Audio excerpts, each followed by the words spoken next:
s'il se souvenait de qui nous sommes, d'où nous sommes, d'où nous venons.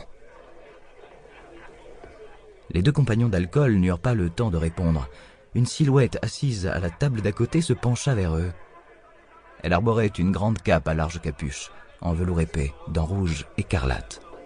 « L'avenir est bel et bien dans ces enfants », fit une voix sèche et sûre d'elle au fond de la capuche. « Mais pas dans ce qu'ils savent, dans ce qu'ils sont. » Qui... Deux mains fines et couvertes de veines noueuses surgirent de sous la cape pour rabattre le masque d'ombre. L'homme avait la cinquantaine, joues creusées, lèvres presque inexistantes et nez pointu. Des sourcils blancs et broussailleux durcissaient encore son regard, et une plaque d'acier parfaitement moulée à son crâne remplaçait ses cheveux jusqu'à sa nuque. Ces enfants sont la cause de ce qui nous arrive. Ils sont la preuve de nos fautes passées, l'origine de nos maux. Et pour cela, ils ne méritent que notre colère. « Qu'est-ce que t'en sais, vieil homme ?» intervint le buveur aux cicatrices. Le prêcheur entr'ouvrit sa cape pour dévoiler l'écusson rouge et noir sur son plastron de cuir, avec une pomme au centre. Le blason de la reine. Les trois amis se raidirent immédiatement et baissèrent le regard. Oh, « Pardonnez-nous, hein, nous ne savions pas que vous étiez un soldat de la reine. » Un conseiller spirituel de Sa Majesté Malronce, messieurs. Apprenez à reconnaître cette coiffe qui empêche nos pensées d'être lues.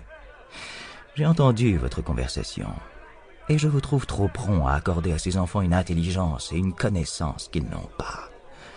N'oubliez jamais qu'ils ne sont que vermine, l'anarchie. Nous nous sommes reconstruits en toute hâte sur un équilibre fragile. Et ces enfants pourraient bien tout détruire. Aussi, n'ayez pour eux aucune pitié. Dans le fond de la salle, les paris prirent fin et des cris de joie et de colère retentirent. Le conseiller attendit un court instant que la clameur se dissipe, puis ajouta « Si ce n'était que moi, il n'y aurait aucun enfant esclave dans nos rues. Que ceux qui ne peuvent servir la quête périssent également. » Ouais, s'emporta l'homme aux cicatrices. Qu'on les écorche tous. Point de salut pour la jeune vermine, conclut le conseiller. En épargner un, même asservi, c'est épargner leur espoir. Tous approuvèrent, conquis par le charisme inquiétant de l'individu. Lorsqu'ils ressortirent dans la tiédeur du soir, Barbe Brune et l'homme aux cicatrices décidèrent de rallier une tente militaire à la sortie du village, et ils s'engagèrent sur le champ dans l'armée de la reine Malronce. Il en allait ainsi dans le royaume des hommes. Il suffisait de quelques certitudes et d'un ennemi désigné pour rassurer les esprits vides ou troublés par l'ignorance. Toutes les peurs se focalisaient alors sur cette cible à combattre.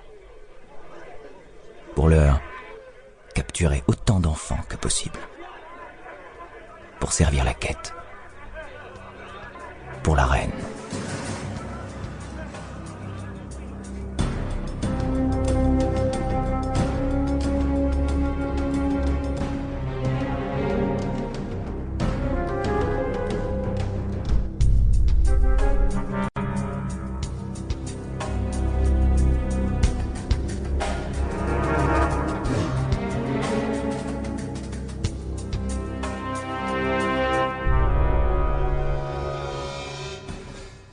Première partie.